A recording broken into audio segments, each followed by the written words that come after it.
Karrion Kross to Killer Cross. I said it on Monday with Bully, and we talked about whether we thought this was a quote-unquote work or not, but had the opportunity to have a long conversation with somebody extremely close to the situation, Tommy, that this is not a work, and Karrion Kross is no more. It's now Killer Cross.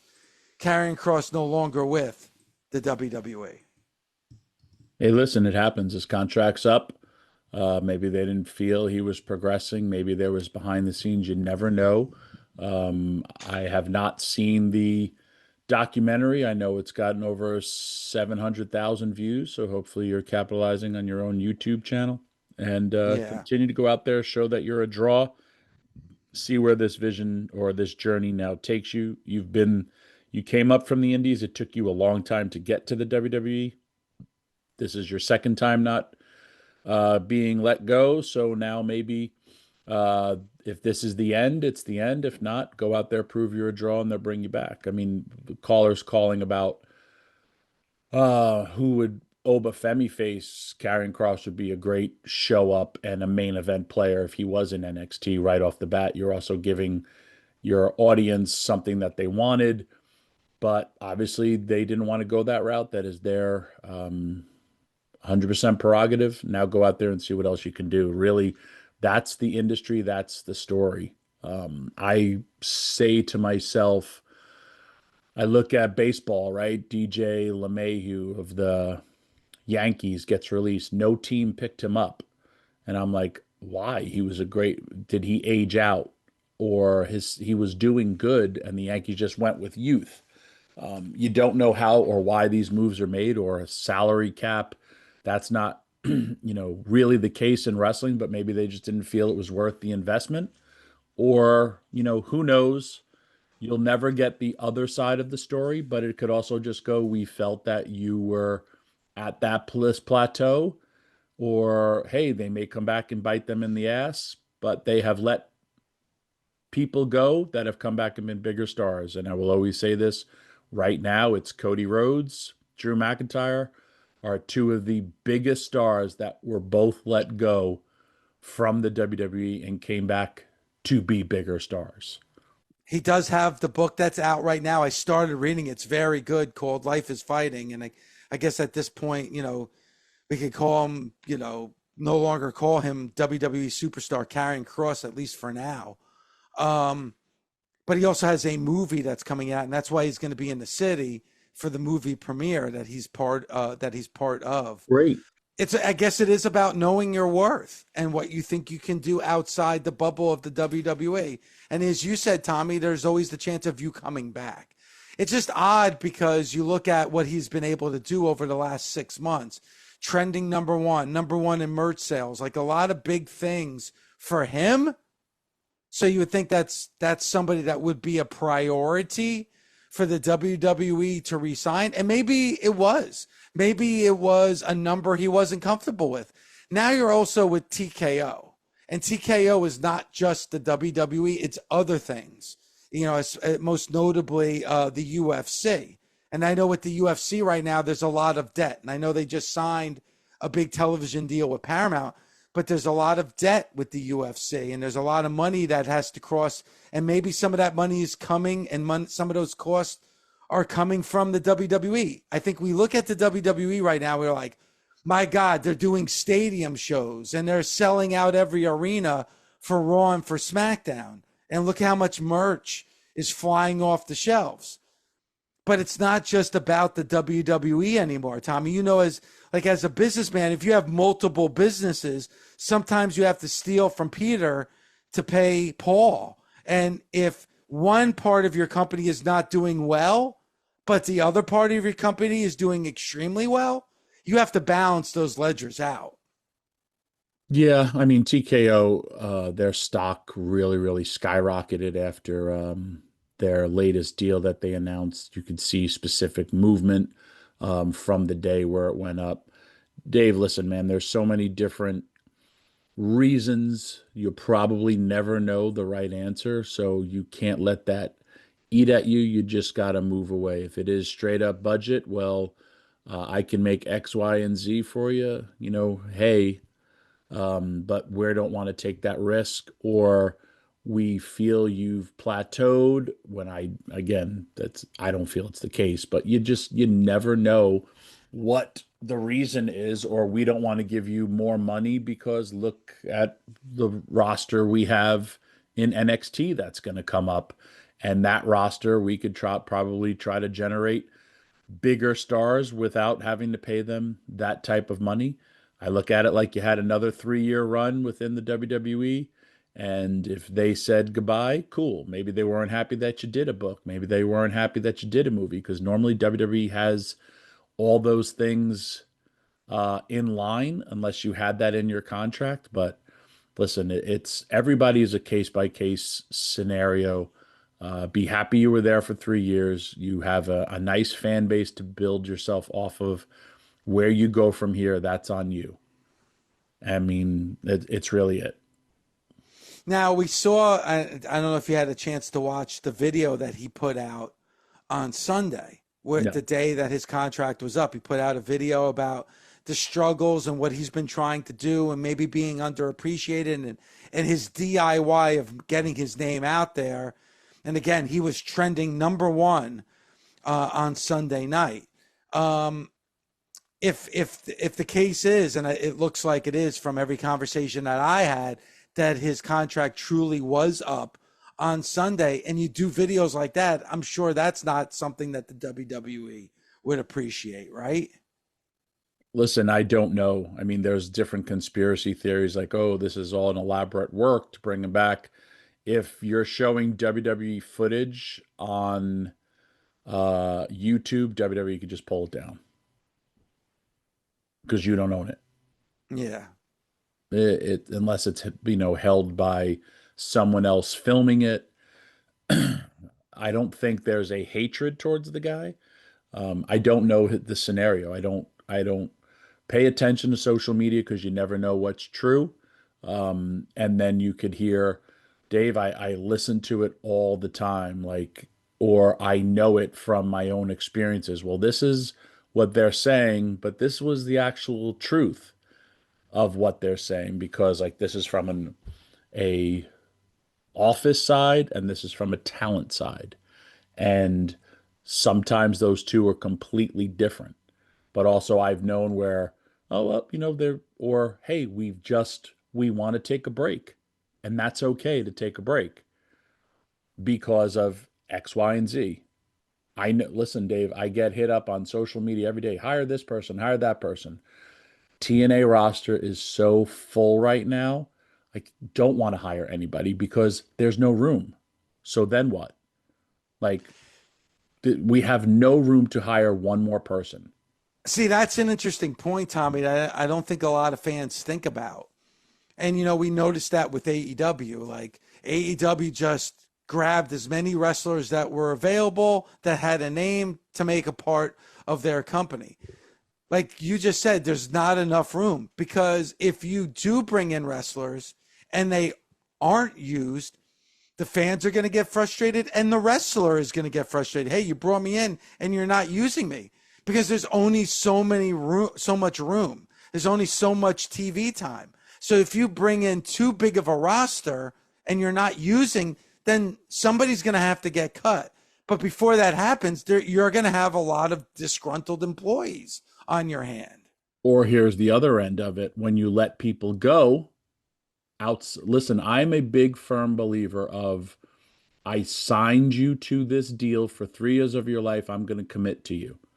After that 3 years, we'll see.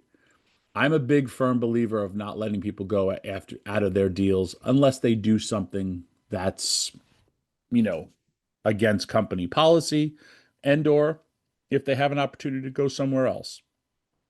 But if you're committing to me, I'm committing to you.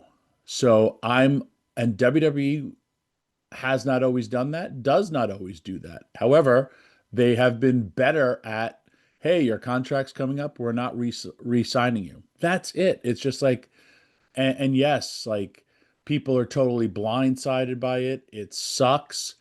I'm kind of thinking this is more of they're giving you a 2-week option for some weeks It's like, hey, I don't know. Real sports. I'm not going to talk about my contract extension during the uh the season. I'm just going to concentrate on the season.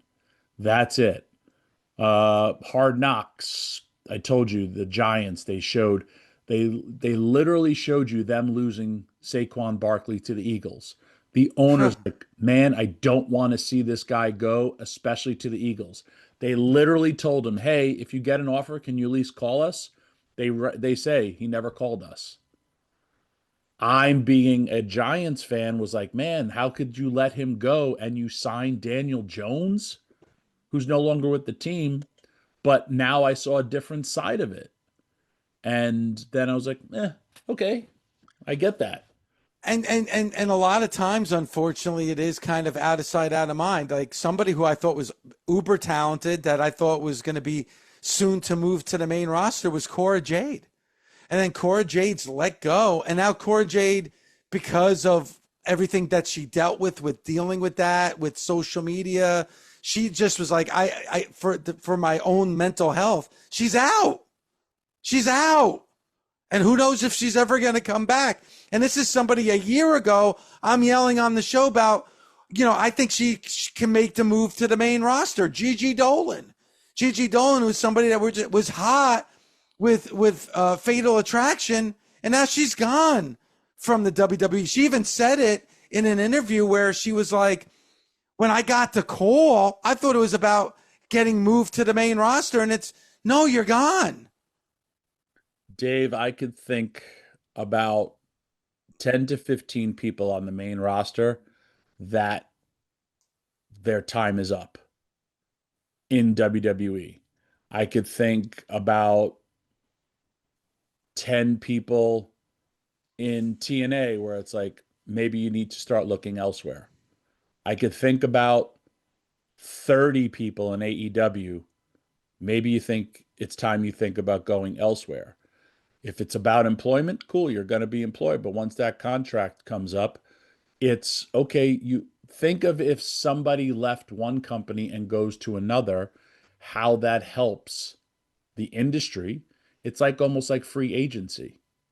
How that helps is what makes this business great. Think of if people show up in another company that worked in another place. Jordynne Grace is a great example. Jordynne Grace, her time was up in TNA, and she moved on to NXT, and hopefully she moves on to the main event roster. But Jordynne Grace has shown up in NXT while also being in TNA. It was a lot of news, and now she has a new home. That's great. TNA is her past, NXT is her present. What she wants or what should happen is NXT will be her past and main roster will be her present. Those are the progression of the industry.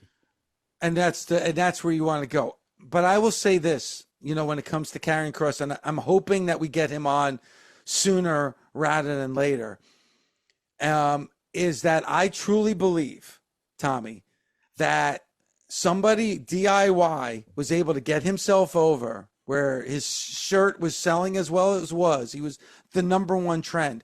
I think he did as much as he possibly could on his own without the company really doing anything with him. Storyline wise, creatively, like they didn't really give him a lot of meat on the bone. And I think he did the best job that he could with what they gave him. I wish that he still had a future with the WWE, and I'm hoping that he still does. I feel that he has shown enough to the WWE where they should have been like, you know what? We need to have this guy here. Let's do whatever we can to keep this guy here, because look at what he's been able to do without us really rolling out the red carpet for him. Because we've seen the WWE roll out the red carpet and people trip and fall. He has been able to do as much as he possibly could without really giving that opportunity. He's somebody that I truly feel that the WWE should have bent over backwards to keep. Now, I don't know the X's and O's behind the scene. I don't know what was offered, what wasn't offered, what went on behind the scene. But as a fan watching on TV, and ultimately, isn't it the fans who should be making the ultimate decision on whether they want to see a performer or not. I would love to see more from Karrion Kross in the WWE. I agree. Would you not say the same about Matt Cardona? Yes, yes, I would say the same thing about Matt Cardona. What did Matt Cardona do while he was sitting at home getting paid by WWE? He put together a YouTube show. He did all those things, got himself over. They still let him go, have never brought him back. In the best shape of his life, goes out there, makes more money. He's an asset to TNA. He's an asset to every company, keeps himself relevant, and makes a lot of money. Again, don't know the behind the scenes. Maybe they just didn't see it in him. That's it. So how you got to move forward is this is an important step. You also talk about people that WWE let go. MVP. MVP Yep. was let go. Then they just brought him back on like, hey, I think he went to the show because his son wanted to show like he was a fan, and then like, hey, you're in good shape. And then he had a nice little run as a wrestler. Then he was in the company, and then hey, he goes to AEW. Carlito in the best shape of his life, uh, gets one of the loudest pops you'll ever hear in Puerto Rico. They brought him on. He was part of the main roster in the Judgment Day. At the end of the day, it was just like, hey man, we've been together for 3 years. Gonna break away, and that's it. It's just unfortunately it's a part of the business, but it's not like they brought you in, commit to you for 3 years and get rid of you in 3 months. So it sucks that it happens, but now you get to choose your own path and your own destiny. And I do think you'll be in high demand. I also, me personally, I look forward to seeing what Scarlett does as a wrestler because I think she's a very, very talented wrestler. I think, Tommy, it's all about this next step. Yep. We've seen wrestlers leave the WWE and the demand to see that person's not there, and they fade away. And then we've seen people that like take that independent scene and they kill it, and they get their worth up to a point where, hey, you know what? The WWE's knocking back on their door to bring him back. Or we see somebody like a Matt Cardona that's just happy with what he's doing. He has the freedom to do whatever he wants, and he's having fun doing it. I think we're seeing that right now with Shotzi Blackheart, where she's killing it on the Yep. independent scene, and now she has the freedom to do whatever she wants, and she's making money, and she's traveling, and it's stress-free because she can make her own schedule. I think New Japan would be the perfect place for him Yep. because of his style, and their business needs a boost. And I think that would be a major acquisition for New Japan.